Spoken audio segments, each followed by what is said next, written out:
अक्षरं परं ब्रह्म ज्योतिरूपं सनातनं निराकारं गुणातीतं स्वच्छमयं मनोन्नकम।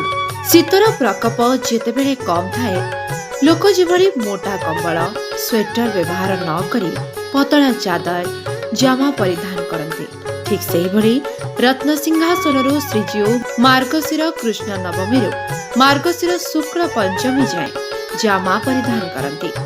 ଏହି ଜାମା ଲାଗି ବେଶରେ ଶ୍ରୀଜୀଉମାନେ 30ଟି ମୂର୍ତ୍ତି ଅଳଙ୍କାର ପରିଧାନ କରିଥାନ୍ତି।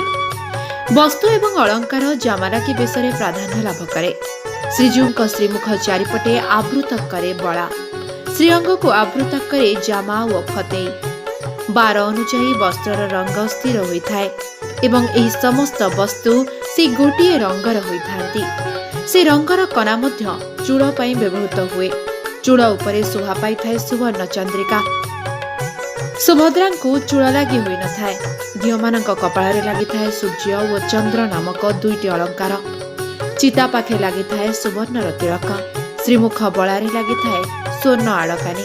ତା ତଳକୁ ଲାଗିଥାଏ କୁଣ୍ଡଳ। ଦେବୀ ସୁଭଦ୍ରାଙ୍କ ଚିତା ଉପରେ ଶୋଭା ପାଏ 2ଟି ତଦଗୀ। 3 ଦିଅଙ୍କ ଅଣ୍ଟାକୁ ବେଷ୍ଟନ କରି ରହେ ଓଡିଆଣୀ ବା ଅଣ୍ଟା ପିଟା। ଓଡିଆଣୀ ବା ଅଣ୍ଟାପଟି। ଏହାଛଡ଼ା 3 ଦିଅ ଗୋଟିଏ ଗୋଟିଏ ହରିଡ଼ା ମାଳରେ ଅଳଙ୍କୃତ ହୋଇଥାନ୍ତି। ବଡ଼ ଠାକୁର ଏବଂ ମହାପ୍ରଭୁଙ୍କ ଶ୍ରୀଭୁଜରେ ଶୋଭା ପାଏ ନଳିଭୁଜ।